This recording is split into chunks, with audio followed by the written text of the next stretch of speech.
a merciless ancient creature that allowed sailors to cross its back only if it felt generous. He'd said it many times on the Mariner's Hope, sometimes with a chuckle, sometimes with a weary sigh, after long nights at the helm. But on the night the storm came, the beast revealed its true nature. The sky split open with a roar that shook the deck beneath Robinson's feet. The wind did not howl, it screamed, a high, furious shriek that made ropes snap like gunfire. Lightning lit the world in blinding flashes, turning every sailor on deck into pale ghosts frozen in terror for a heartbeat before darkness swallowed them again. "Brace the helm!" Captain Hall shouted, clinging to the wheel. "Dale! Hold her steady!" Robinson grabbed the railing, his knuckles bone white as the ship tilted nearly sideways.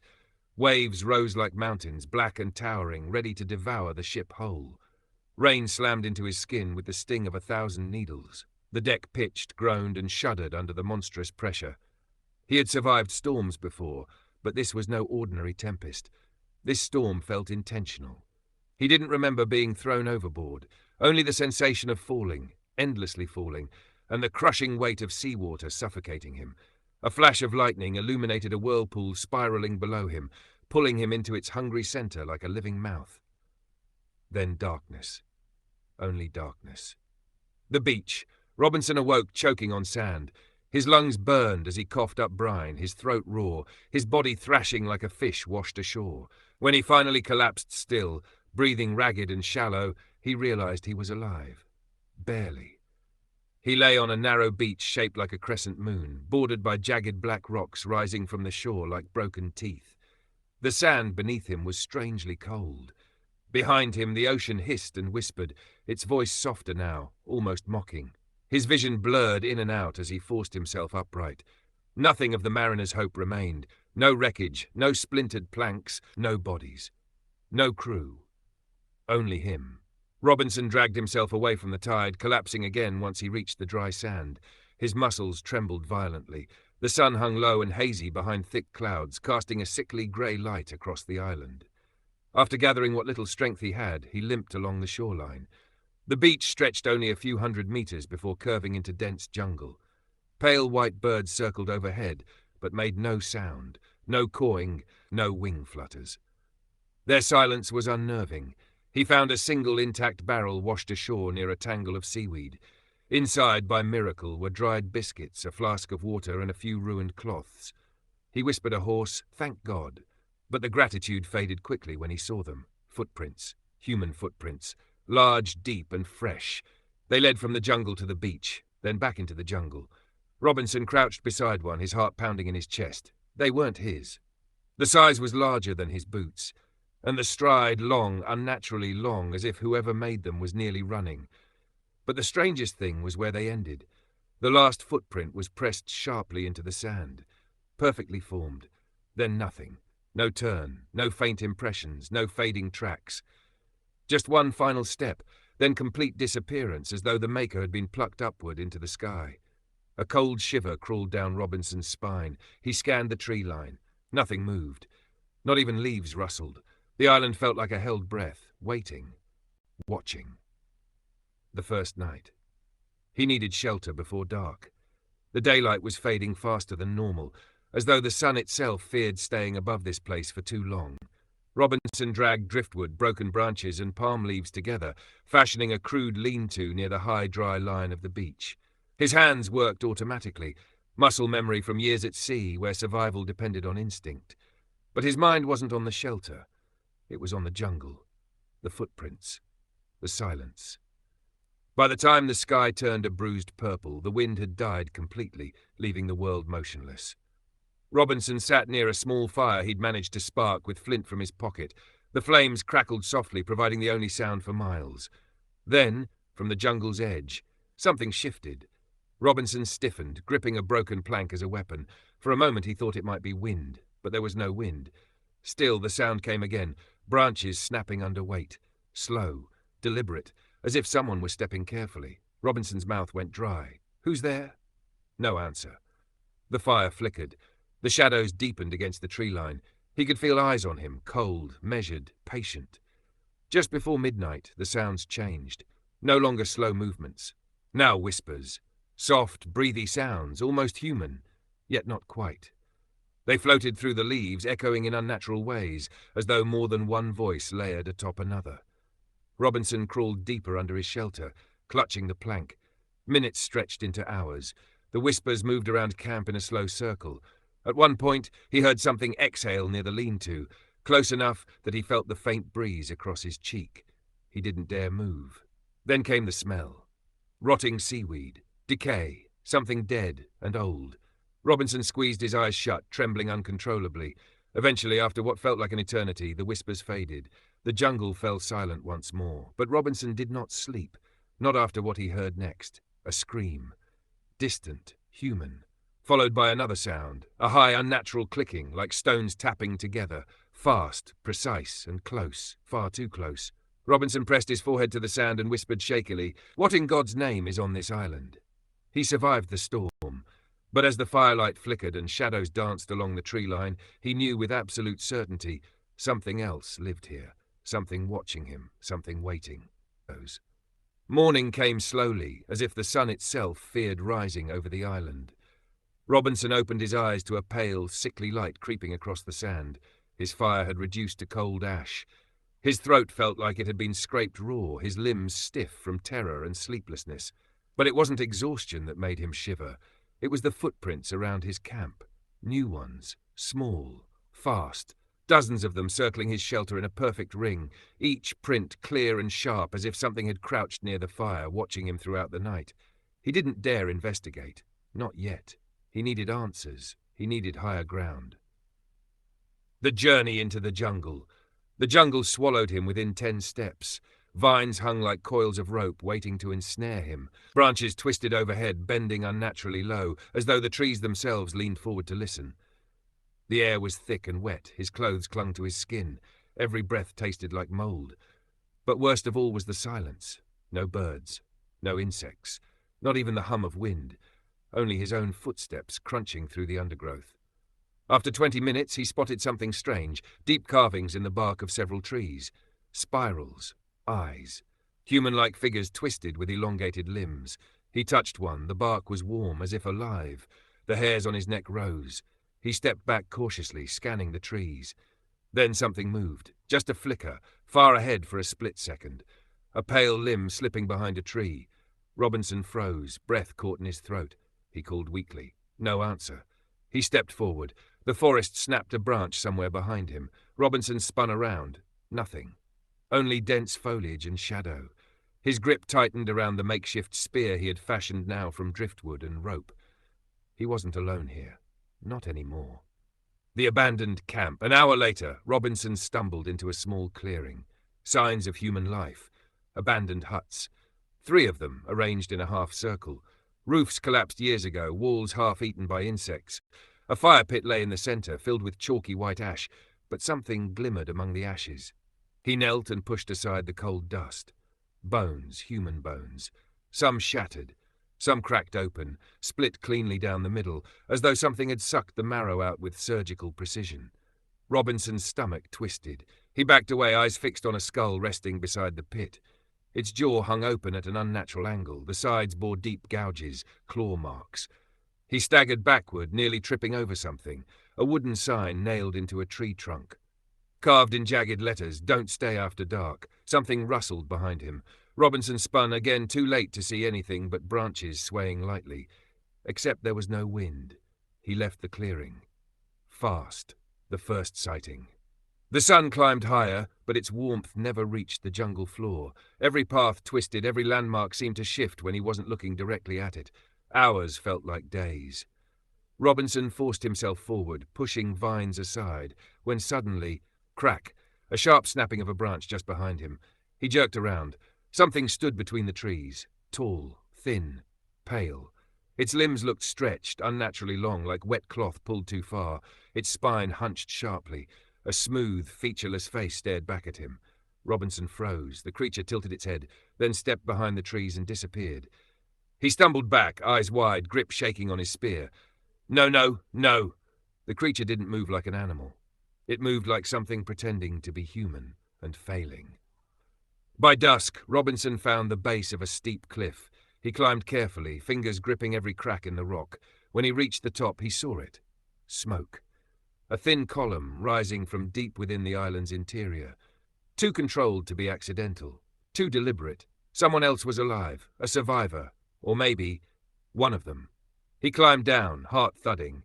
As he moved toward the smoke, the forest grew darker, tighter, almost suffocating. Then he felt it. Eyes, watching him. Dozens of them. He walked faster, his pulse hammered in his ears. Shadows shifted at the edges of his vision, tall shapes moving silently, gliding between trees, matching his pace. When he looked directly, they vanished. But when he looked away, he could hear them. Light footsteps, soft clicking, breathing close, too close. He almost ran. The temple. The smoke led him to a structure partially swallowed by jungle vines, ancient stone walls covered in moss. A massive staircase descended into darkness. Torches burned at the entrance, flickering softly. Someone had lit them recently. Robinson swallowed hard. "Hello?" he called into the shadows. A voice answered, but not from the temple, from behind him. "You shouldn't be here." Robinson spun. A man stood among the trees, wild-bearded, thin as bone, eyes sunken but alert. He wore rags, stained with dirt and dried blood. His hands trembled, but not from fear, from exhaustion or madness. "Who are you?" Robinson whispered. The man stepped forward. "My name is Mason," he rasped. "I was shipwrecked here, like you." Robinson's knees nearly gave out. "Thank God, I thought I was alone." "No," Mason whispered, voice breaking. "You're not alone. Not on this island. Not ever." Robinson hesitated. "What are those things in the forest?" I saw one." Mason's expression twisted with a grief Robinson could not understand. "They were men once." Robinson froze. "What happened to them?" "The island happened," Mason said. "It changes people, slowly. The longer you stay, the more it takes. It steals your strength, your voice, your mind." Mason's eyes flicked toward the tree line. "They come at night, they watch, they learn. You've seen them?" "Every night," Mason whispered. "I survive because I hide here, because the temple confuses them, keeps them away, most of the time." Robinson shivered violently. "How long have you been trapped here?" Mason's lips trembled. "I stopped counting after 7 years." Robinson felt the ground shift beneath him. 7 years. Surviving that? "How?" Robinson whispered. "The same way you will," Mason said softly, "by obeying the island." Robinson's voice cracked. "What does that mean?" Mason looked at him with haunted eyes. "You'll understand when it's too late." The temple swallowed sound. As Robinson followed Mason down the narrow steps, the air grew colder, thicker. His breath fogged faintly. Moisture dripped from the ceiling in slow, rhythmic drops, echoing like distant footsteps. The deeper they descended, the more Robinson felt pressure behind his eyes, like the air itself pressed inward, whispering in a language he could not hear but deeply felt. At the bottom of the steps, torches illuminated a large underground chamber. Strange symbols were carved into every wall, spirals, human shapes with elongated limbs, circles intersecting at impossible angles. The drawings looked ancient, but the cuts in the stone seemed impossibly fresh. Mason moved with practiced familiarity, lighting fresh torches and pushing aside debris. Robinson followed, trying not to stare too long at the carvings. The longer he looked, the more the shapes seemed subtly wrong, subtly moving. "This place," Robinson murmured. "What is it?" Mason knelt beside a pile of supplies, bottles, dried fruit, strips of fish. More than any single man could gather alone. "A sanctuary," Mason said. "Maybe the only one left. This island, it's not natural. It changes men. It twists them. But the temple slows the change. They won't enter it." "They?" Robinson whispered. Mason didn't need to answer. Robinson already knew. The warning. They sat around a small fire, shadows stretching across the carvings on the walls. Mason stared into the flames as if searching for something lost long ago. "The men from my ship," Mason said quietly. 22 of us washed ashore. We thought we'd found paradise, fresh water, fruit, fish. We built a camp. We laughed. We sang at night." He paused, voice cracking. "By the 3rd week, 3 of the men were missing. At first we thought they'd gotten lost. Then we found what was left of them." Robinson's breath caught. "What happened to them?" Mason lifted haunted eyes. "The island took them, their bodies. They changed. Their minds went first. They began whispering things none of us could understand. Some carved symbols into their skin. They moved at night, faster than any animal. Pale, twisted." Robinson felt cold crawl up his spine. "Those things in the forest," he whispered. "They were your crew?" Mason nodded painfully. and more of ours transformed, one by one. All except me. I found this temple, by accident, and it slowed the change, protected me. He leaned closer. You must never stay outside after dark, not even for a moment. They smell you, and once they mark you, you begin to change. Robinson swallowed hard. What about the footprints, the ones that appear and disappear? Mason's face grew rigid. Those are the half-changed ones, not fully human, not fully monster. They hunt in silence. They don't walk. They crawl up trees, leap between branches, move like spiders, but leave tracks when they want to confuse you. Robinson felt the skin on his arms tighten. How do we escape? He asked. Mason's silence was the loudest answer of all. There is no escape, he finally said. The last storms that brought us here happened years ago. No ship comes near. The island hides itself. Robinson's heart pounded. You mean we're trapped forever? Mason exhaled. Unless you find a way the others did not. Nightfall, the hunt. A sudden noise shattered the tense silence. Tap, tap, tap. Something struck the stone walls from outside. Mason's expression stiffened. They're here already. Robinson's breath froze. Torches flickered. Dust drifted from the ceiling. Another sound, the clicking. Fast. Precise. Unmistakably close. They know you're new, Mason whispered. Fresh minds interest them. Robinson stepped toward the entrance of the chamber, spear shaking in his grip. Mason grabbed his arm. Don't ever look them in the face. Don't ever listen if they speak in your voice. What do you mean? Mason shushed him. Shadows shifted just outside the entrance. Long fingers curled around the doorframe. A tall, thin figure leaned inward, skin pale, limbs stretched grotesquely. Robinson's stomach twisted, bile rising in his throat. The creature's head lowered, peering inside. It had no eyes, only smooth, pale skin.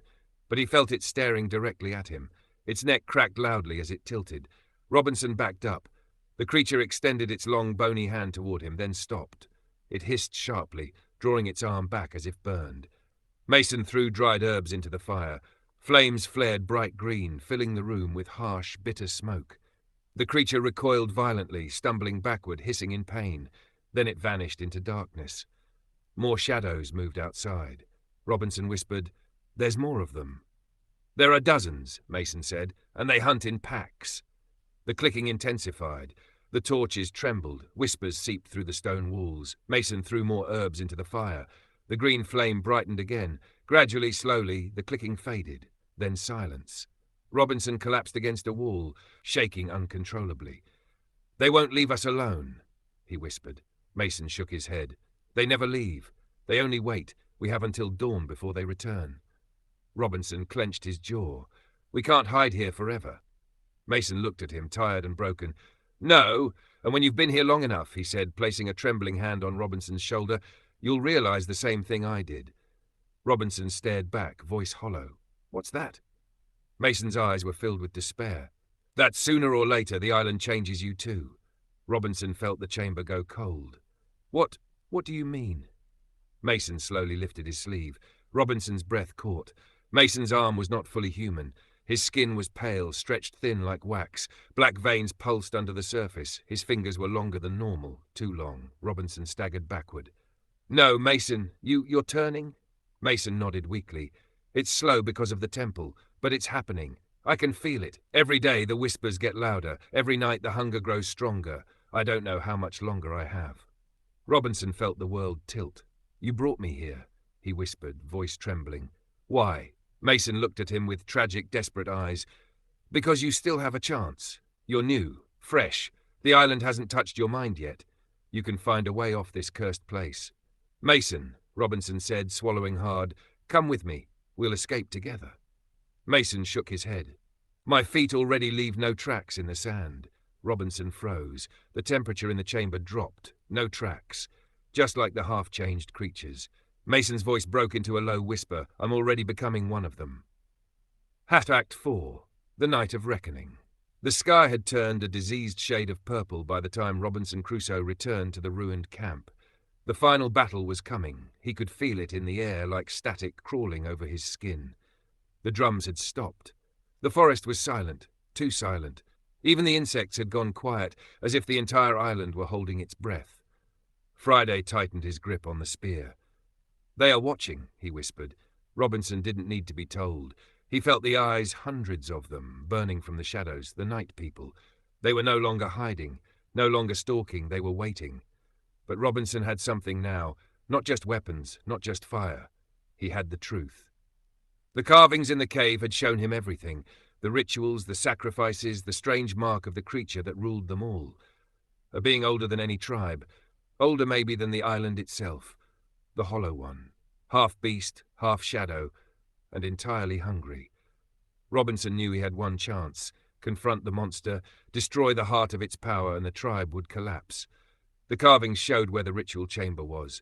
He only needed to reach it alive. The walk into darkness. Night fell fast, unnaturally fast. The moon vanished behind choking clouds, and the temperature dropped so suddenly that Robinson's breath turned white. Friday led the way through the trees, stepping silently, avoiding certain roots and rocks, places where the night people hid traps. Robinson followed closely, carrying the burning torch he'd soaked in resin. The forest twisted around them as if reshaping itself. Whispers drifted through the branches, not voices, not words. Something older, something that felt aware. Then Friday stopped. Stone pillars rose out of the earth, each one carved with the same spiraling mark found in the cave. At the center was the mouth of a massive pit descending underground. Smoke drifted from it, dark, oily and cold.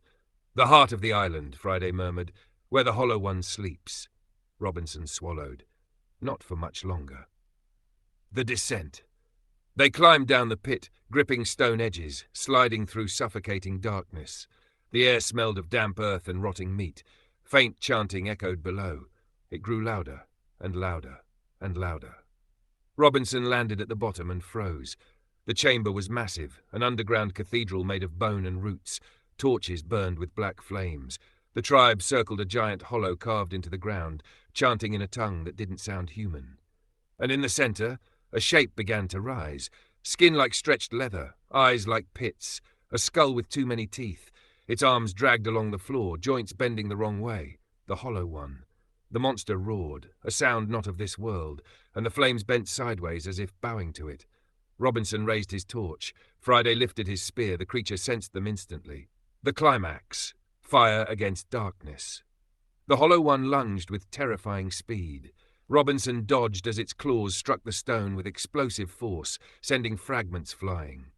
Friday attacked the creature's back, but the spear only pierced the outer shell before snapping. The Hollow One shrieked and backhanded Friday across the chamber. He slammed against the wall and fell, stunned.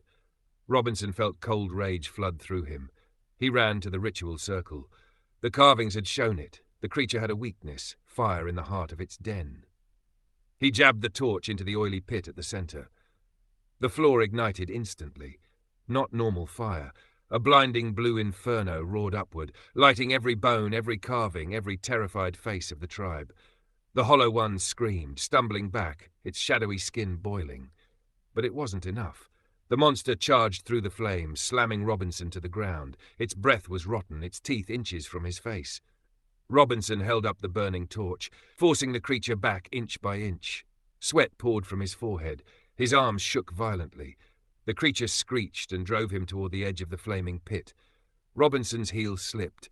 He was going to fall. Then, a cry. Friday, bleeding but alive, rammed a broken spear into the creature's spine. The Hollow One reared back in agony. Robinson seized the moment. He grabbed a burning branch that had fallen from the ceiling, thrust it into the creature's chest, and pushed with every ounce of strength he had left. The creature toppled backward and plunged into the heart of the blue fire. It writhed, it howled, it melted. A shockwave blasted through the chamber, snuffing out every torch. The night people collapsed, screaming, clawing at their faces. The walls shook violently. The island itself seemed to be dying. "The collapse! Run!" Robinson shouted. He grabbed Friday by the arm and sprinted toward the pit entrance as cracks split the ground. Bones fell from the ceiling. Roots tore loose. Screams echoed behind them as the chamber caved in. They scaled the wall of the pit, barely making it out before the entire structure collapsed in a deafening roar, sealing the Hollow One forever beneath tons of stone. The forest erupted with wind, as if exhaling a dark soul it had been forced to hold. Then, silence. Real silence. Natural silence. The nightmare was over. The dawn of freedom. The sun rose bright and golden the next morning. The island looked different, alive. Birds returned to the trees. Waves sounded gentler. The oppressive weight in the air was gone. Robinson and Friday walked along the beach. They were exhausted, bruised, half-starved, but alive. Friday looked at the horizon. "The island is free," he said softly. Robinson nodded. "We both are." He didn't know how long it would take to build a new raft. He didn't know if a ship would ever come. But for the first time since arriving, he felt hope. The island no longer watched him. The island no longer wanted him dead. He and Friday turned toward the forest, now just a forest, and walked forward into whatever future waited. Their nightmare had ended. Their survival had just begun.